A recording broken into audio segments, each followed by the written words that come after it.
নমস্কার বন্ধুরা, অনিন্দিতা রান্নার কেরামতি চ্যানেলে আপনাদের সকলকে স্বাগত জানাচ্ছি। আশা করি আপনারা সবাই খুব ভালো আছেন, আমিও ভালো আছি।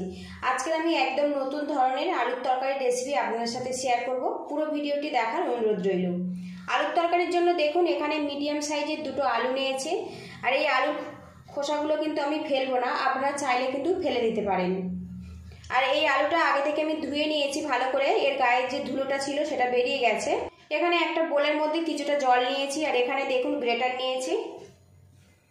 আলুটা গ্রেট করে দেব। আলুটা এইভাবে গ্রেট করে সরাসরি জলের মধ্যে দিলে আলু কোনো রকম ভাবে আর কিন্তু কালো হবে না। আর বন্ধুরা, আপনাদের কাছে একটা রিকোয়েস্ট রইল, ভিডিওর শুরুতে একটা লাইক দিয়ে দেবেন। আপনাদের একটা লাইক পরবর্তী ভিডিও বানাতে অনেকটাই কিন্তু উৎসাহ দেয়। চ্যানেলে নতুন হয়ে থাকলে চ্যানেলটিকে সাবস্ক্রাইব করে সাপোর্ট করবেন, বেল আইকনটি প্রেস করে দেবেন, পরবর্তী ভিডিওর নোটিফিকেশন সবার আগে আপনার কাছে চলে যাবে। এইভাবে দুটো আলু আমি গ্রেট করে নেব। এদিকে দেখুন আলুটা আমি গ্রেট করে নিয়েছি। এবার এই আলুটা আমি কিন্তু 5 থেকে 6 বার ভালো করে ধুয়ে নেব। প্যানটা গরম করে নিয়েছি, এর মধ্যে 1 চামচ রান্নার তেল দিয়ে দেব, সামান্য কালো জিরে দিয়ে দেব। এবারে এর মধ্যে দেখুন একটা কাঁচা লঙ্কা ছোট ছোট করে কুচিয়ে নিয়েছি, দিয়ে দিলাম। ফোড়নটা রেডি হয়ে গেছে, এর মধ্যে দিয়ে দেব কেটে রাখা আলু। আলুটা কিছুক্ষণ নাড়াচাড়া করে নেব, আলুটার যে কাঁচা গন্ধ ওটা চলে যাবে, আর আলুটাও কিন্তু বেশ নরম হয়ে যাবে। আলুটা বেশ কিছুক্ষণ নাড়াচাড়া করে নিয়েছি, এর মধ্যে দিয়ে দেব সামান্য পরিমাণে হলুদের গুঁড়ো, সামান্য পরিমাণে জিরের গুঁড়ো, সামান্য পরিমাণে ধনের গুঁড়ো, সামান্য পরিমাণে লাল লঙ্কার গুঁড়ো, সামান্য আদা বাটা। এবারে এখানে দেখুন 4 চামচ পরিমাণে বেসন রেখেছি, এর মধ্যে আমি দিয়ে দেব। এগুলো নাড়াচাড়া করে নেব। বেশ কিছুক্ষণ নাড়াচাড়া করে নিয়েছি। এবারে এর মধ্যে সামান্য জল দিয়ে দেব, আবারও কিছুক্ষণ নাড়াচাড়া করে নেব, নিয়ে একটা ডো বানিয়ে নেব। আর এখানে কিন্তু খুব বেশি বেসন দেবেন না বন্ধুরা, জাস্ট বাইন্ডিং হবে সেই মতো কিন্তু বেসনটা দিয়ে দিতে হবে। আলু সিদ্ধ হওয়ার পরে কিন্তু একটা মাখো মাখো ভাব চলে আসবে, সেই জন্য কিন্তু বেসনের পরিমাণটা একটু কম রাখবেন। তো এখন দেখুন ডোটা কিন্তু রেডি হয়ে গেছে, আর এইভাবে ডোটা রেডি করে নিতে হবে। গ্যাসের হিটটা আমি বন্ধ করে দেব, দিয়ে এই ডোটা আমি নামিয়ে নেব। এদিকে দেখুন আলুর মিশ্রণটা কিন্তু বেশ ঠান্ডা হয়ে গেছে। সবশেষে এর মধ্যে স্বাদ মতো লবণ দিয়ে দেব। এবারে এগুলো ভালো করে হাত দিয়ে মিক্স করে দেব, যাতে লবণটা সব জায়গায় সমানভাবে ছড়িয়ে পড়ে। এইভাবে মাখিয়ে নেব। আপনারা কিন্তু লবণটা যখন এটা ডো বানাবেন সেই সময় দিতে পারেন। বেশ ভালো করে মাখিয়ে নিতে হবে। মিশ্রণটা আমি লবণ দিয়ে বেশ ভালো করে মাখিয়ে নিয়েছি, হাতে সামান্য একটু তেল লাগিয়ে নেব। এবারে এখান থেকে কিছুটা মিশ্রণ আমি নিয়ে নেব। ছোট বড় আপনারা কিন্তু যেমন ইচ্ছে সাইজ দিয়ে রেডি করে নিতে পারেন। আমি এইরকম সাইজ দিয়ে রেডি করে নিয়েছি দেখুন। আর একটু হাত দিয়ে এইভাবে গোল করে নেব। যে কোনো শেপ দিয়ে কিন্তু আপনারা বানাতে পারেন, আমি এইরকম শেপ দিয়ে রেডি করে নেব।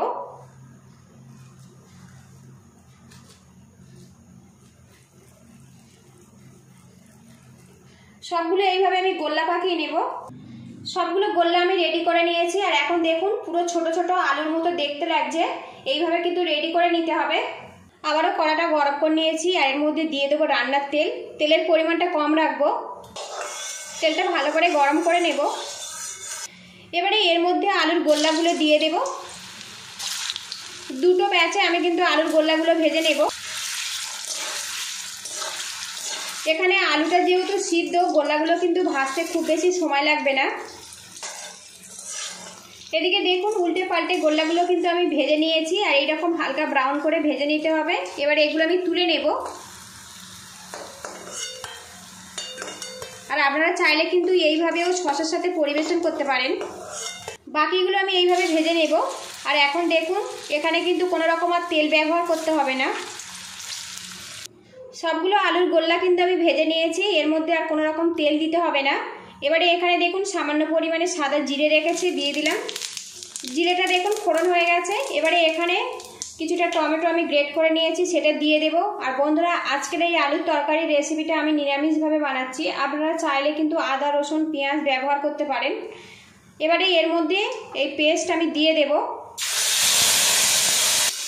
টমেটো আমি ভাজা ভাজা করে নেব। এবারে এর মধ্যে 1/2 চামচ আদা বাটা দিয়ে দেব। এবারে এর মধ্যে দিয়ে দেব প্রয়োজন মতো হলুদের গুঁড়ো, দিয়ে দেবো ঝাল লঙ্কার গুঁড়ো, ঝালটা স্বাদ মতো দিতে হবে। এবারে এর মধ্যে দিয়ে দেবো 1/2 চামচ জিরের গুঁড়ো, 1/2 চামচ ধনের গুঁড়ো। এবারে এর মধ্যে সামান্য কাশ্মীরি রেড চিলি পাউডার দেবো, এতে কালারটা ভালো আসবে। এখানে দেখুন 1 চামচ পরিমাণে কাসুরি মেথি নিয়েছি, একটু হাত দিয়ে এইভাবে ক্রাশ করে দেব।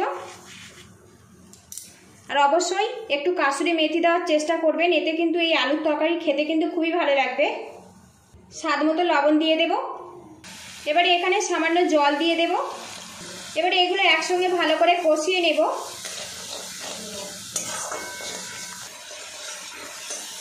মশলাটা দেখুন বেশ কিছুক্ষণ কষিয়ে নিয়েছি, তেলটা কিন্তু আলাদা হয়ে গেছে। আর এখন এই মশলা কষা থেকে কিন্তু খুব সুন্দর একটা গন্ধ বেরিয়ে আসছে। এবারে এর মধ্যে আমি জল দিয়ে দেব। আপনারা যতটা গ্রেভি পছন্দ করেন সেই মতো কিন্তু জল দিয়ে দেবেন। এখানে আমি 1/2 গ্লাসের থেকে একটু বেশি পরিমাণে জল ব্যবহার করলাম। গ্রেভিটা আমি ফুটিয়ে নেব। গ্রেভিটা দেখুন বেশ কিছুক্ষণ ফুটিয়ে নিয়েছি। আর লবণ যদি কম মনে হয় তো সামান্য দিতে পারেন। আর এখানে কিন্তু আপনারা যদি পছন্দ করেন তো চিনিও দিতে পারেন। আমি এখানে যেহেতু আলুর রেসিপি বানাচ্ছি চিনি ব্যবহার করব না। ভালো করে কিন্তু এই গ্রেভিটা ফুটিয়ে নিতে হবে। আর এখানে দেখুন একটা কাঁচা লঙ্কা 2 ভাগে ভাগ করে নিয়েছি, এর মধ্যে দিয়ে দিলাম। এবারে এখানে আলুর গোল্লাগুলো আমি দিয়ে দেব। আর বন্ধুরা, আলুর তরকারি তো আপনারা অনেক খেয়েছেন, একদম নতুন পদ্ধতিতে এইভাবে একবার বানিয়ে খেতে পারেন। রেসিপিটা যদি ভালো লাগে তো একটা লাইক দেওয়ার অনুরোধ রইল। আর চ্যানেলে নতুন হয়ে থাকলে চ্যানেলটিকে সাবস্ক্রাইব করে পাশে থাকবেন, বেল আইকনটি প্রেস করে দেবেন, পরবর্তী ভিডিওর নোটিফিকেশান সবার আগে আপনার কাছে চলে যাবে। আর যতটা সম্ভব শেয়ার করে অন্যজনকে দেখার সুযোগ করে দেবেন। ফেসবুক থেকে দেখলে একটা লাইক দিয়ে পেজটা ফলো করার অনুরোধ রইল। গোল্লাগুলো দিয়েছি, কিছুক্ষণ ফুটিয়ে নেব, তাহলে কিন্তু আমার আলুর তরকারিটা পুরোপুরি রেডি হয়ে যাবে। বেশ কিছুক্ষণ ফুটিয়েছি, আলুর তরকারিটা কিন্তু আমার রেডি হয়ে গেছে। আর এখন কিন্তু দেখুন কত সুন্দর এগুলো ফুলে রেডি হয়ে গেছে। সবশেষে এর মধ্যে দিয়ে দেবো গরম মশলা গুঁড়ো। ভালো করে মিক্স করে নেব, নিয়ে গ্যাস লিডটা বন্ধ করে দেব। আর বন্ধুরা, এই আলুর তরকারিটা কিন্তু আপনারা রুটি, পরোটা, নান কিংবা ভাতের সাথেও পরিবেশন করতে পারেন, খেতে কিন্তু অসাধারণ হয়। তো এখন দেখুন কালারটা কত সুন্দরভাবে এটা রেডি হয়েছে। গ্যাস লিডটা আমি বন্ধ করে দিয়েছি। আর বন্ধুরা, আজকে এই রেসিপিটা কিন্তু আমি ভাতের সাথে নয়, আজকে রুটির সাথে আমি পরিবেশন করব। যদি ভালো লাগে তো বাড়িতে এইভাবে অবশ্যই ট্রাই করবেন। কেমন হয়েছে আমাকে কমেন্ট বক্সে জানাবেন। পুরো ভিডিওটি দেখার জন্য ধন্যবাদ রইল। আপনারা ভালো থাকবেন, সুস্থ থাকবেন। তো বন্ধুরা, লুকিংটা দেখুন। একবার কিন্তু নতুন পদ্ধতিতে অবশ্যই এইভাবে আলুর তরকারি বানিয়ে খাবেন, খেতে কিন্তু অসাধারণ হয়।